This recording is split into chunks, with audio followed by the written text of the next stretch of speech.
Welcome to the Deep Dive. This is the show where we take a pile of sources and really pull out the key takeaways for you.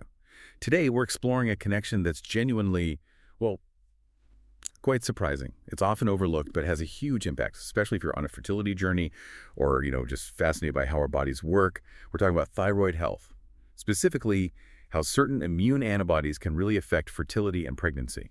We've got a stack of research here focusing on something called thyroid peroxidase antibodies, TPOAbs for short, and their sometimes subtle but far-reaching effects. Our mission today, cut through the jargon, make it clear. Think of it like finding a hidden piece of the reproductive puzzle.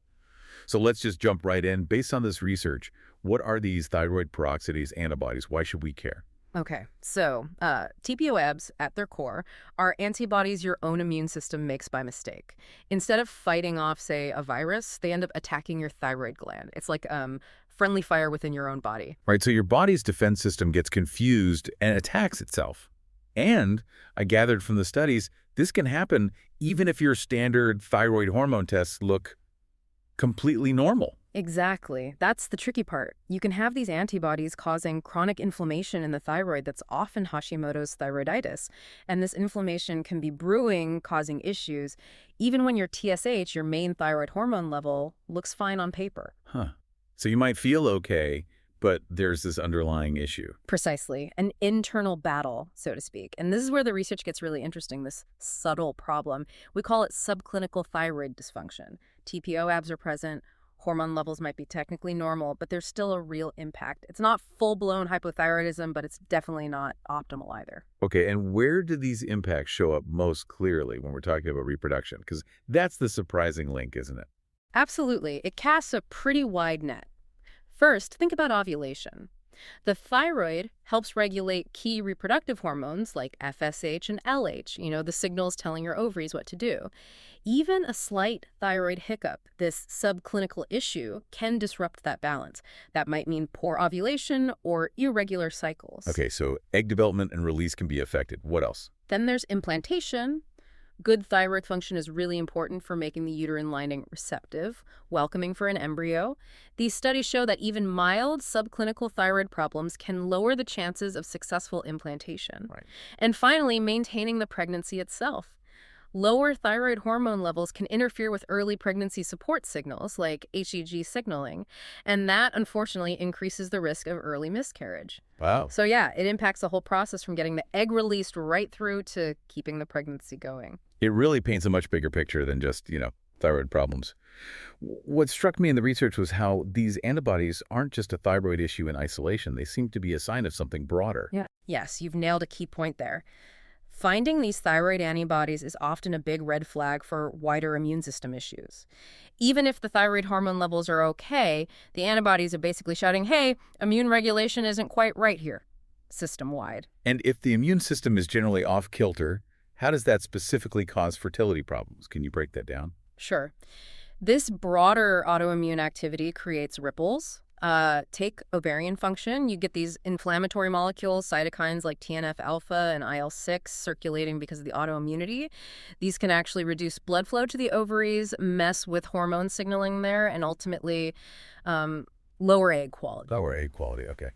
What else? Then there's the uterus itself. Chronic, low-level inflammation in the uterine lining makes it just less receptive, less welcoming for an embryo. So a less hospitable environment. Exactly. And beyond that specific area, you've got increased inflammation throughout the body.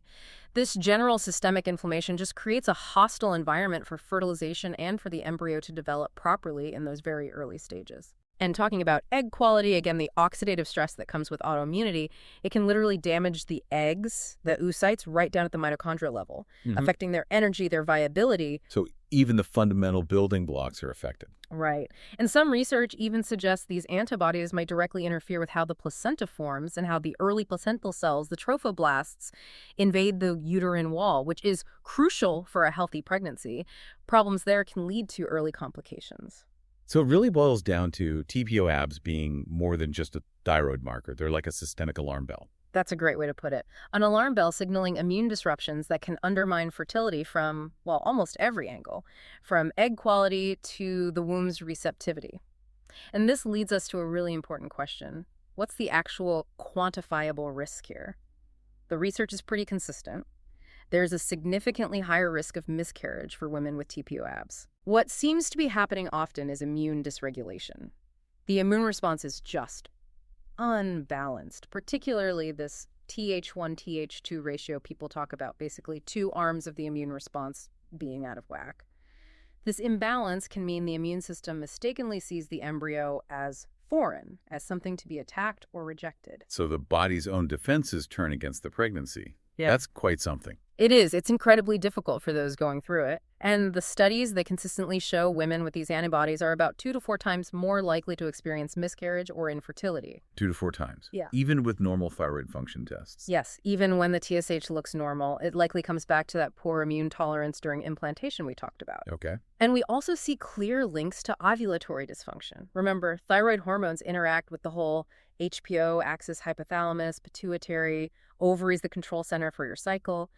If thyroid function is even subtly off, it affects FSH and LH, which are vital for ovulation. Right. The signaling gets disrupted. Exactly. And the result can be irregular cycles, sometimes an ovulation where no egg is released at all, or a poor luteal phase, meaning not enough progesterone after ovulation. Progesterone deficiency. Okay. And it's also telling that women with TPOAbs tend to have lower success rates with IVF or ICSI.